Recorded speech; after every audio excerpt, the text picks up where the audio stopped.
હવે સાંજના 5:15 થયા છે એટલે લોકો ઘરની બહારે હશે, અમુક લેડીઝ હશે જે ઘણા વર્ષોથી રહેતા હશે, અમુક ધંધો કરતા હશે જે ઘણા વર્ષોથી અહીંયા ધંધો કરે છે.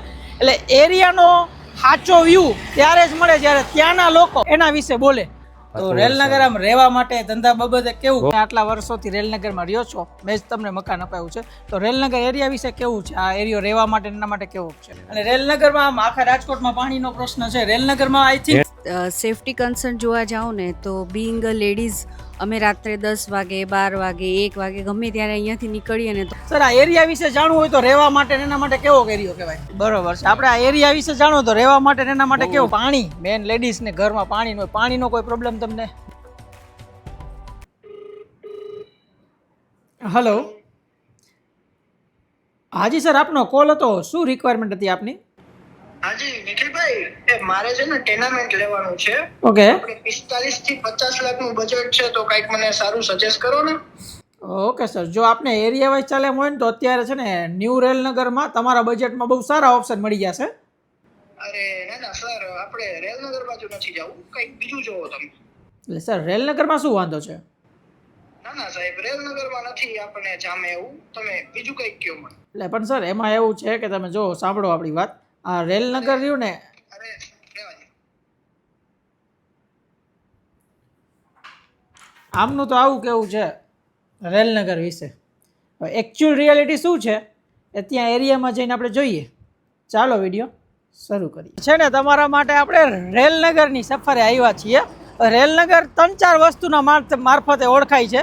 પહેલાં તો જો આ માધાપરથી બેડી જવા વચ્ચેનો હાઈવે છે, એની જસ્ટ આ બાજુનો જે એરિયો રહ્યો ને આને આપણે રેલનગર, નવું રેલનગર કહીએ છીએ ફોર મિસ્ટેક. અને આ જે સુઝુકીનું સર્વિસ સેન્ટર છે ને બધા મોસ્ટ ઓફ અહીંયાથી ઓળખે. એ સુઝુકીના સર્વિસ સેન્ટરની અંદર સીધા આવેલા જાવ ને એટલે આ રોડ સીધો સાધુ વાસવાણી કુંજ રોડના નામે ઓળખાય છે. હવે સાંજના 5:15 થયા છે એટલે લોકો ઘરની બહારે હશે, અમુક લેડીઝ હશે જે ઘણા વર્ષોથી રહેતા હશે, અમુક ધંધો કરતા હશે જે ઘણા વર્ષોથી અહીંયા ધંધો કરે છે. એટલે એરિયાનો સાચો વ્યૂ ત્યારે જ મળે જ્યારે ત્યાંના લોકો એના વિશે બોલે. તો આમ તો મને જનરલી પબ્લિકમાં ક્વેશ્ચન પૂછવાની આદત નથી, આપણે કંઈ ન્યૂઝ રિપોર્ટર નથી, તમારા માટે ટ્રાય કરીશ જેવું આવડે એવું થોડાક લોકોને પૂછી રેલનગર વિશે કે શું ડેવલપમેન્ટ છે શું નહીં. બાકી એન્ડમાં હું તો તમને કહીશ કે રેલનગરમાં શું શું છે શું શું નથી, પોઝિટિવ નેગેટિવ બધુંય. લાંબી વાત નથી કરવી, સીધા હાલ્યા છે અંદર. તો અહીંયા છે ને સ્ટાર્ટિંગમાં જ આખા કોમ્પ્લેક્સમાં ઘણી બધી દુકાનો દેખાણી છે, તો આપણે ત્યાં જ જે દુકાનમાં આટલા વર્ષોથી ધંધો કરે છે એમને જ પૂછીએ. સરજી, તમારું નામ જાણી શકું? મારું નામ કમલેશ જોશી છે. ઓકે કમલેશભાઈ, આપણે છે ને રેલનગર ઉપર વિડીયો બનાવી છે કે રેલનગરમાં શું શું વસ્તુ છે. તો આપ અહીંયા કેટલા વર્ષથી ધંધો કરો છો? મારે 4થું વર્ષ 4 વર્ષ કમ્પ્લીટ થઈ ગયા. ઓકે. તો રેલનગર આમ રહેવા માટે ધંધા બાબતે કેવું? બહુ સરસ, એકદમ શાંતિવાળો એરિયો. ઓકે. લોકેશન બધું સારું, માણસો સારા બધાય, અને સરસ રોડ નીકળી ગયા બધા ચારે કોર. બધી બાજુ રોડ ડેવલપિંગ બહુ સારું છે. આ બાજુમાં નવા મેરીગોલ્ડ બન્યું છે. ઓકે. આ શ્યામા બને છે, સ્વામી ભગવતી પ્રાઇટ્સ બન્યું. બરોબર. માણસો બધા સારા રહેવા આવે છે, બહુ મજા આવે છે. આપણે રહેવા માટે ઓપ્શનમાં જતા તો રેલનગર ચૂઝ કરી હા, શકાય. રેલનગર ચૂઝ કરી છે. અને રેલનગરમાં આમ આખા રાજકોટમાં પાણીનો પ્રશ્ન છે, રેલનગરમાં આઈ થિંક રેલનગરમાં નથી પાણીનો કોઈ હજી લગી સાંભળ્યું નથી. જે કાંઈ કસ્ટમર આવે છે મારે, પાણીની સરસ સગવડતા છે. બાકી ધંધા બાબતે એક નંબર, સરસ, નવું પબ્લિક આવતું જશે. આવતું જશે, નવા ચાલુ જ હોય મારે. થેન્ક યુ સર તમારો અભિપ્રાય દેવા બદલ. Thank you, welcome.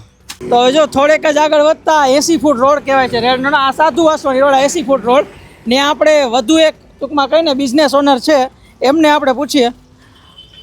સરજી, તમારું નામ જાણી શકું? મારું નામ ગૌતમ.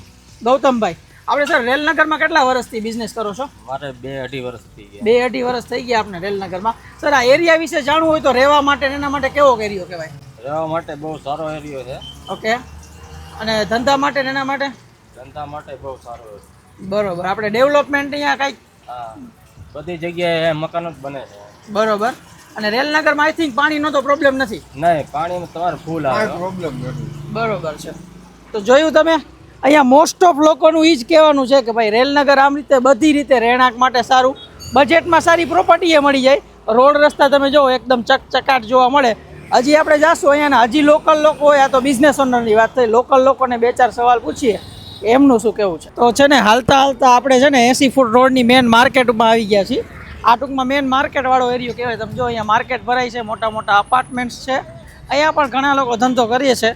બિઝનેસ કરે છે, ઘણા વર્ષોથી કરે છે, તેમને કેવું હાલે છે, કેવું રિઝલ્ટ મળે છે એ પૂછીએ. અહીંયા આગળ છે ને આપણે અમુક સિનિયર સિટીઝન મળી ગયા છે. જો બધા લોકો બેઠા છે સિનિયર સિટીઝન, આપણે એમને પૂછીએ. કાકા, આપણે રેલનગરમાં જ રહેવાનું તમારે બધાને? આપણે કેટલા વર્ષોથી રેલનગરમાં રહ્યો છો? હું તો 5 વર્ષથી રહું છું. બરોબર છે. આપણે આ એરિયા વિશે જાણો તો રહેવા માટે ને એના માટે કેવું? બહુ સારું છે.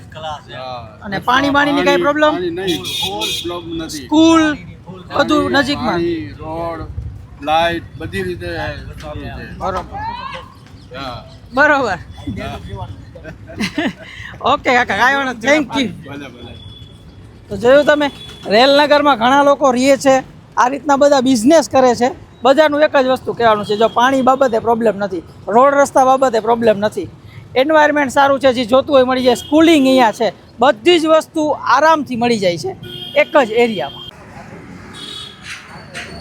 લીંબુ શરબતનો બ્રેક થોડું ઉનાળા જેવું છે. 10 જણાને પૂછ્યું ત્યારે માન 3-4 જણા બોલવા માટે રેડી થયા. તમે આગળ વિડીયોમાં જોયું જશે. હવે આપણે થોડાક રેસિડેન્શિયલ એરિયામાં જાય, ડાયરેક્ટ ઘર આજુબાજુમાં કોઈ બારે બેઠું હોય તો એમને પૂછી પછી આખો એરિયો એક્સપ્લોર કરી. બરાબર?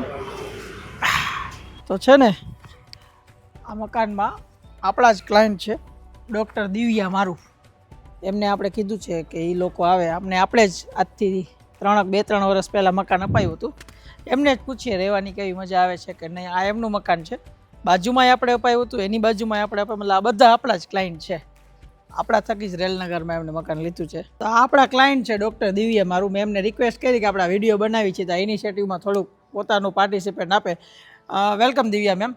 આપણે રેલનગર વિશેનો વિડીયો બનાવી છીએ, તો તમે આટલા વર્ષોથી રેલનગરમાં રહ્યો છો, મેં જ તમને મકાન અપાયું છે, તો રેલનગર એરિયા વિશે કેવું છે? આ એરિયો રહેવા માટે એના માટે કેવો છે? એકચ્યુઅલી અમે અહીંયા છેલ્લા 2 વર્ષથી રહીએ છીએ, બટ સેફટી કન્સર્ન જોવા જાઉં ને તો બિંગ અ લેડીઝ અમે રાત્રે 10 વાગે, 12 વાગે, 1 વાગે ગમે ત્યારે અહીંયાથી નીકળીએ ને તો અમને એવો કોઈ સેફટી કન્સર્ન નથી રહેતું.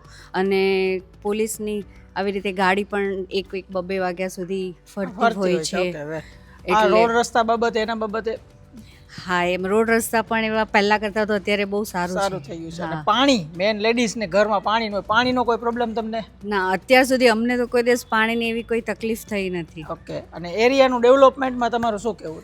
અત્યારે આમ જોવા જાય તો રાજકોટમાં સૌથી સારો ડેવલપિંગ એરિયા આપણા રેલનગર સૌથી વધારે ડેવલપિંગ છે. સ્કૂલિંગ છે, બધું અહીંયા મળી જાય આજુબાજુમાં. યસ, બહુ નજીકમાં બધું જ મળી જાય.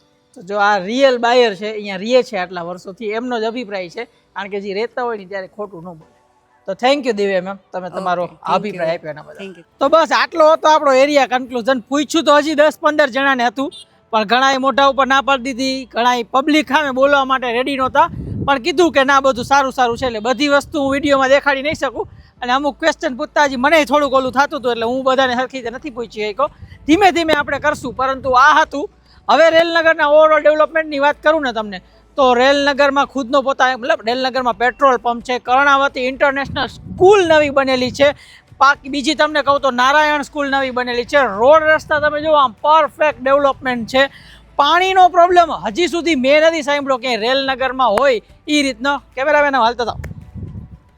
પાણીનો પ્રોબ્લેમ હજી લગી મેં નથી સાંભળ્યો કે રેલનગરમાં ક્યાંય હોય એવો.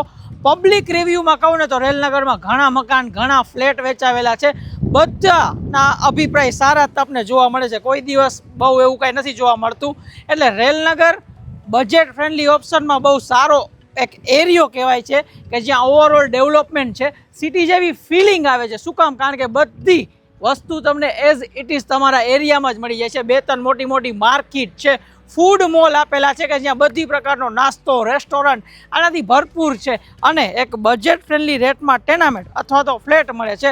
હવે જો 1-1.5 કરોડનું બજેટ હોય ને તો હું તમને નથી કહેતો કે તમે રેલનગર ચૂઝ કરો, કરાય પણ નહીં. એક નવો ડેવલપમેન્ટ એરિયા છે, પણ જો તમે કોઈ જૂના ઘરમાંથી શિફ્ટ થાવ છો, 45-50નું બજેટ છે, હા અત્યારની મોંઘવારી પ્રમાણે 45-50 એટલે એક માઇલ્ડ બજેટ જ થયું, તો રેલનગરમાં તમને સૌથી સારા ટેનામેન્ટના ઓપ્શન મળશે. અને જો 25 લાખથી 40 લાખ સુધીનું જ બજેટ છે અને ફ્લેટમાં પણ કન્વિનિયન્ટ છો, તો 2 BHK ને 3 BHKના high rise, low rise, amenities, not એમ્યુનિટીઝવાળા બધી જ વસ્તુ તમને આ એરિયામાં મળી જશે. હા, એટલે ઘણો સારો એરિયો છે. એવું બધું નથી કે આપણે ઓલું ઘણીવાર થતું હોય છે ને કે માણસને એવી રીતના જજ કરી જાણ્યા વગર કોક કહે ને આપણે માની લઈએ એના વિશે આપણે બનાવવા માંડીએ. તો એરિયામાં એવું ના કરો. પ્રોપર્ટી લેવા જાઓ છો તો જાણો, જોવો, પછી ડિસિઝન લ્યો. તમને નથી ગમતું રેલનગર તો ઓકે છે, પણ કોક કહે તમે માની લ્યો એ વસ્તુ ફેક્ટ નથી. એકવાર ફેક્ટ ચેક કરો, અને આ ફેક્ટ ચેક માટે જ આપણે આ વિડીયો બનાવેલો હતો. જેટલી ઇન્ફોર્મેશન થઈ એટલી આપણે કવર કરેલી છે.